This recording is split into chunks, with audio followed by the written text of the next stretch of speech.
with another statement win, and you can see the fans in Green Bay, who are a unique bunch, have this fence. Thank you, Jerry. And as I was looking at that video in our break, Peter, the thought jumped into my head.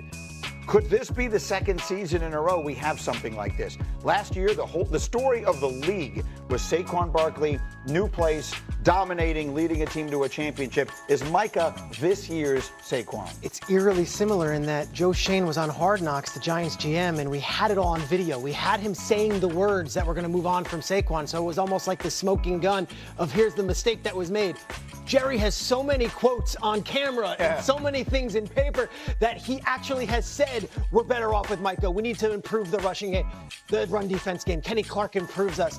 It's all right there. We saw it all on video. Micah Parsons could be the Saquon Barkley of this. Which leads me to ask you, Mike Tannenbaum, like inside that building, right? If you're inside the Cowboys building and they've got their game with the Giants to deal with, and we're going to make picks on all these. We'll get to the Cowboys in a minute.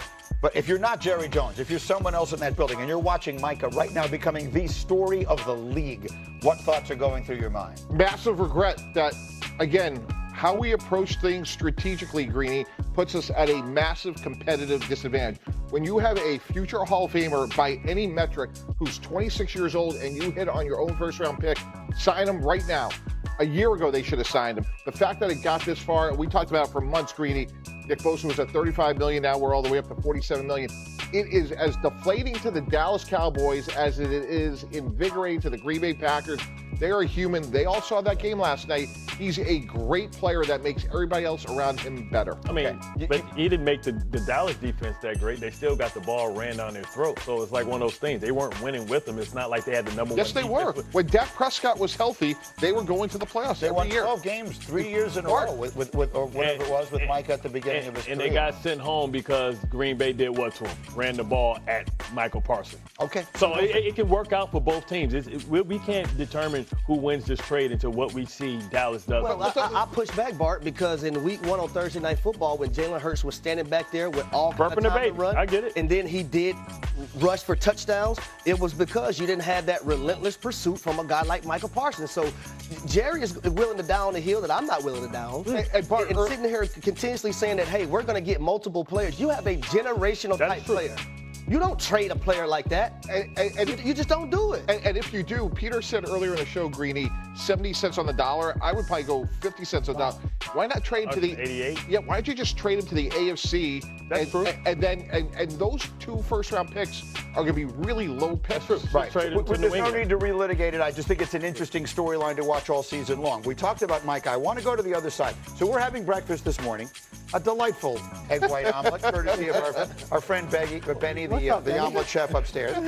And Harry's sitting there on his phone, and he just turns to me and he goes, Greeny, Matt LaFleur put on a master class last night. What were you watching? Yeah, number one, your job as an offensive coordinator and a play caller is to put your players in positions to have success. This first play is going to be a 3rd and 3 situation. You're going to see them send this receiver in motion across the field to watch the Commanders, the DB. He's in man coverage and trail technique. The receiver is going to run a 6-yard out, and it's literally like taking candy from a baby, Greeny. Look how easy this is for the receiver and Jordan Love to complete.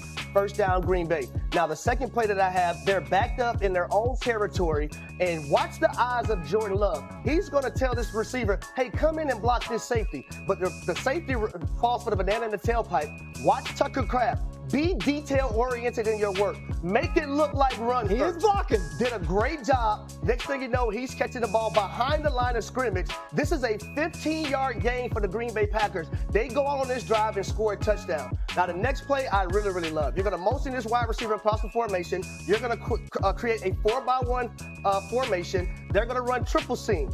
You're going to see the vacated area for this tight end to catch this football. Jordan Love definitely is not going to miss this one. Another explosive play for the Green Bay Packers. Matt LaFleur is running a master class. He was 3 steps ahead of the Washington Commanders head coach and also defensive coordinator. He's playing chess. Everybody else is playing checkers. Is it even checkers? It's not. I think it's like Pick Six or Battleship or maybe even Candyland. That's how, four. Yeah, I go Candyland because it's like taking candy from a baby. Like when you talk about it, this is talk about intimate knowledge about what Dan Quinn's principles are. Because when you send a guy in motion and it makes a mini bunch of 3 receivers within inside the short area, you got to press the point. You got to throw the timing off and play area. It was all schematics. I mean, it was a masterclass understanding what their rules were from the Washington side. So here's another thing. What I love about Matt LaFleur as well, when they had success with 5 or 6 plays in the first half, guess what they did in the second half? They ran those bad boys over again. He didn't say, hey, let's just see how many plays we can run and come up with. No. If something had success in the first half, they ran it again in the second half, and they continuously hit them all night long. They pointed out repeatedly on the telecast last night on Prime that Bart Starr won a Super Bowl at the age of 27. It was an NFL championship then. It was before the Super Bowl. Brett Favre won a Super Bowl at 27. Aaron Rodgers won a Super Bowl at 27. And during this season, Jordan Love will turn 27. Maybe history repeats itself. Final word. And why it's sustainable, Greeny, is Christian Watson was hurt, Dontarius Swift gets hurt, and now we're talking about Tucker Kraft. Every week it's somebody else. They have the depth to get there. All right, so let's turn our attention to some of the Sunday action that's upcoming. Let's do a more or less, brought to you by ESPN Sportsbook and Fort and Bar, our gambling expert. Back, Joe, Jared Goff facing the Bears. 249.5 passing yards is the total. Do we go more or less? More. The number is cheap because of the performance we saw last week. Goff and the Lions look terrible, but that's more a byproduct of playing on the road at Green Bay. This is at home against the Chicago defense that's banged up in the secondary. Goff indoors versus Goff outdoors is the difference. Indoors last year, he averaged 280 passing yards per game. We're going more. All right, Joe, we talked about Saquon Barkley briefly before. Has the showdown with the Chiefs this weekend. More or less 88.5 rushing yards. Less. As great as the Eagles looked in the Super Bowl last year, Barkley carried the ball 25 times for only 57 yards. Why?